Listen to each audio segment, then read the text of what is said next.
my name is Ashlee Nino and welcome to BuildWell.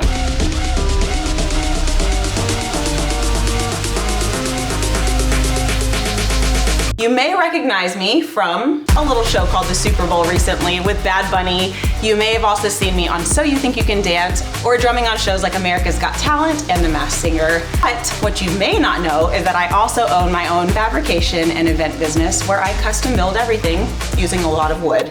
So not only do I dance and drum and own my own business, but I am a single mom and there's lots of chaotic things going on. I also live on a farm. I live on a farm. Why do I have so many animals?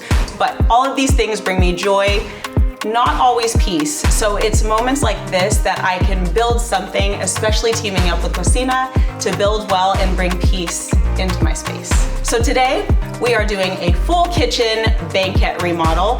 Right behind me, I've already pre-prepped my striped wall using some of my favorite painter's tape to get those crispy lines. Next, I've always wanted to upholster things, so why not try it for the first time with Cocina? I am building a custom scallop paneled velvet banquette for a little extra comfort.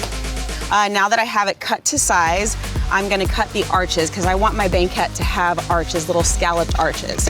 I'm just using the tape that I have handy to trace my arches, and it depends what size you want. You can use a bowl or anything you have laying around the house that's a circle. And then I'm gonna take my jigsaw and cut this scalloped edge.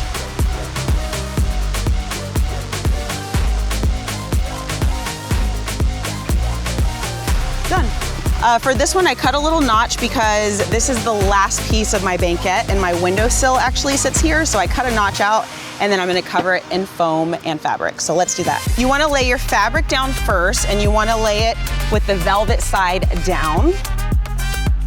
Then you're gonna lay your foam on top. Grab your scalloped piece that you just cut and you're gonna place it on top of the foam. And then you're gonna use a marker or pencil to trace your little line.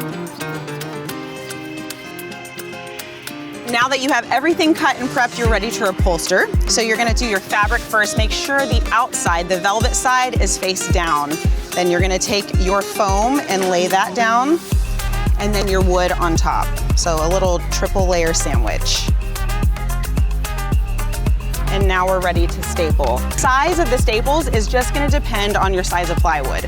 So obviously you don't want your staples to be longer than your plywood or it's gonna shoot right through the fabric and you don't want that. The key to upholstering is to make sure to spread the weight evenly at different points. So for instance, I'm gonna start in the middle here and you wanna pull it tight, staple it, and then I wanna go around the opposite end that I just did and pull that side tight.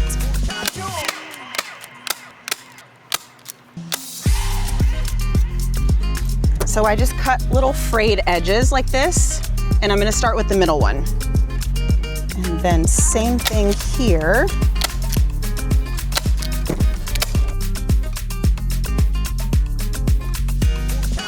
And that's it. Okay, let's make this renter friendly. Okay, so how am I gonna attach these scalloped panels to my wall without completely wrecking it? You rent, this is a hack that could probably help you out. So I got these pieces of trim here from my local hardware store. They're in the lumber section over by the window and door trim. And it's pretty inexpensive, about $1.20. What I'm gonna do is attach them on top and attach them on bottom, and that's gonna hold the panels into place. And then I can screw from the back side the panels into the trim so that it's all attached and you don't have to wreck your wall. So for this, all you're gonna need is a drill, impact drill is the best, and 1-inch screws. And for all of my DIYers or people that wanna start DIYing, if you don't have a drill, what are you doing? Everyone needs one of these. You're gonna slide it underneath the trim. Make sure it's lined up at the top and the bottom. And you wanna make sure that when you screw it in, you're pressing it, squeezing it together so that it looks like all one piece. I actually started building as a kid with my dad. When I was 11, I wanted black and white checkered tile in my room, and my dad said, here's the tile, here's the saw, do it yourself. He taught me everything I know. He can build a house from the ground up, so that's what I've started doing. I love the idea that you don't need a big budget, you don't need a big space to make things authentically you and beautiful.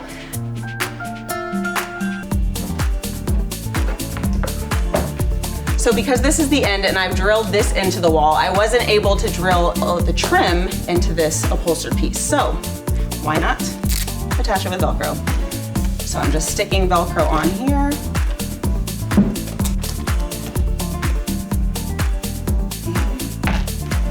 Secure it on. Done. No one will ever know. Next, we are moving over to a custom tea wall. Now, guilty pleasure, I'm not gonna lie, I spend a lot of money at a very famous coffee shop every single day, and I don't even drink coffee. So I thought, instead of spending all my money on tea there, why not build the wellness in my kitchen with a custom tea wall? We're not just building shelves here, we're going full built-on arch with some of my favorite trinkets and custom tea. So the vibe I'm going for is full dopamine fun. I wanted a space that was bright, colorful, that made me feel energized in the morning every time I sit here.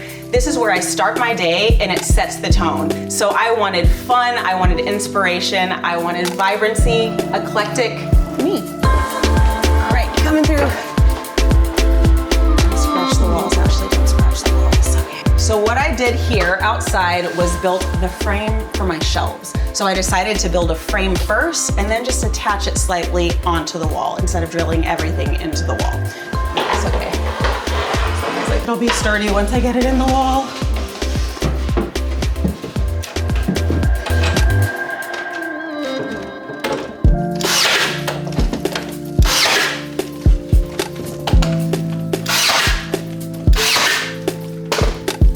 All right. I have it in enough to run and go get some more pieces of wood to help me. All right.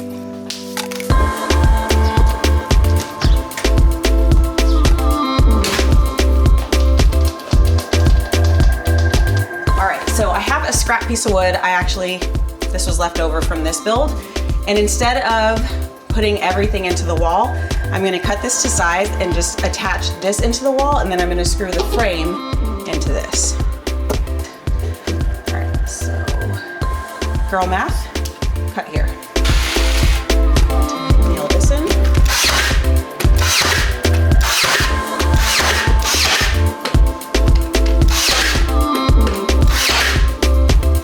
Now that the frame is in, we can attach the shelves. I've attached 4, and I think I want maybe 1 or 2 more. So I'm spacing them out at 8.5 on this side.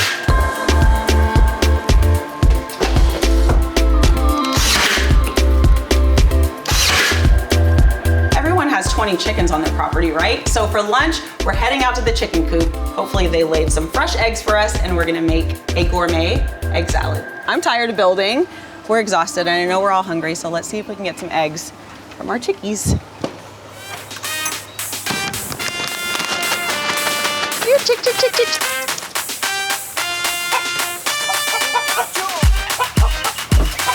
With mama. We do.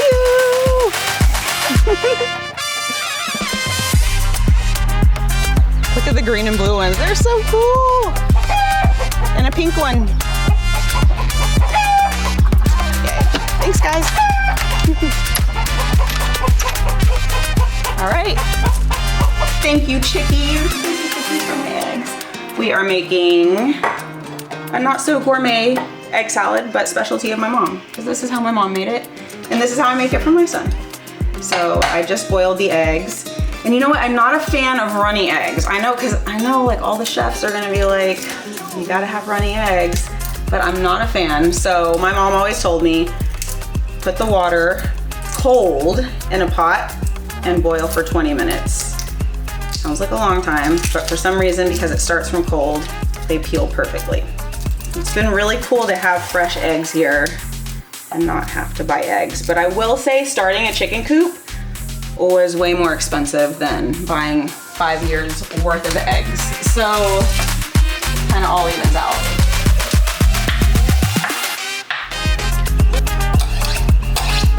And then pickles, because who doesn't love pickles?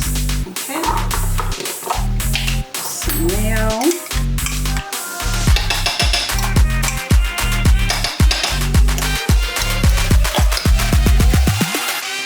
Salt and pepper.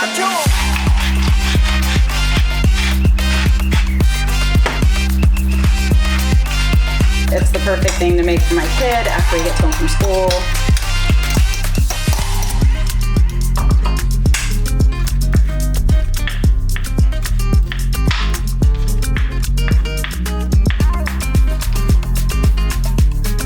And that's it. Lunch is served.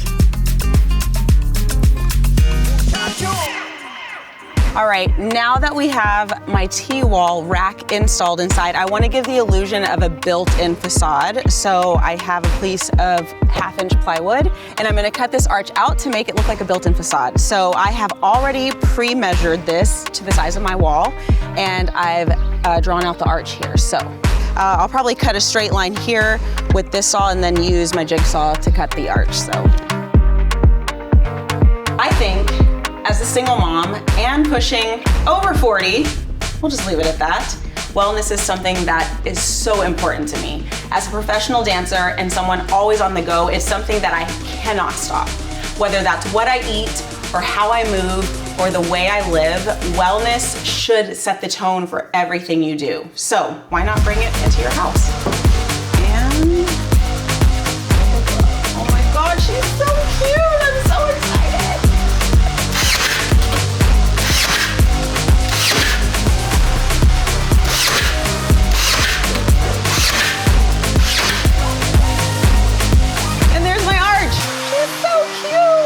Okay, so I have my arch in, I've caulked all the corners and filled in all the holes, so now it's time to paint. I think I'm gonna start with the inside. I'm gonna paint that a different color. I chose a semi-gloss black. It's actually called a Little Black Dress, and it's a little slight off black. If you're not an avid painter and just a DIYer and painting shelves, always start with the corners. It's really tedious, but all of the edges you wanna paint first, just so when you go back on with your roller, it's a lot easier to blend it.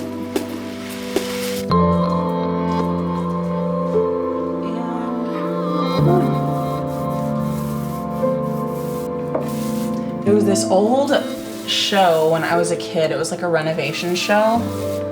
Chip and Joanna Gaines, all of that. It was like the pioneers of DIY TV, but they always told me to paint in a W shape, like never just, you know, to kind of paint here to get rid of the streaks. And I've used that tip ever since, and it really works. One thing's for sure, I change my house and my walls like every year.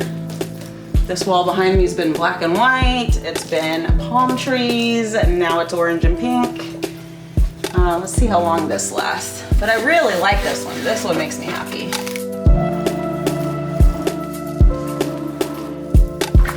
While the first coat is drying, I'm gonna go ahead and start the outside portion. I think it's called Arctic gray, but it's like the perfect mix of whitish gray.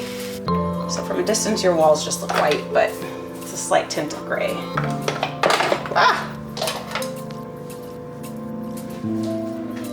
At least it's black and white, that's hip.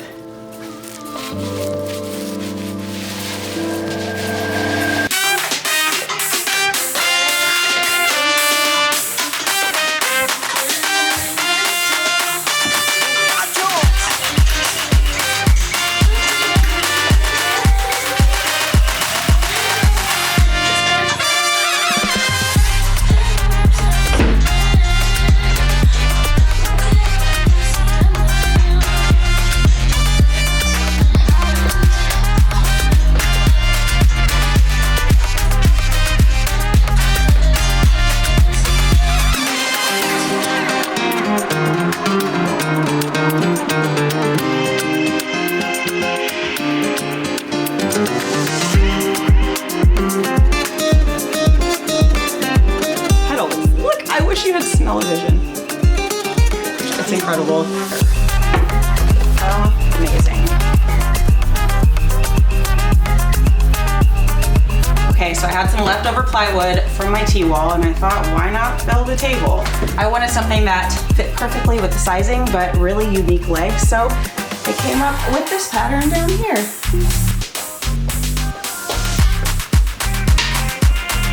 Let's add more color, because why not?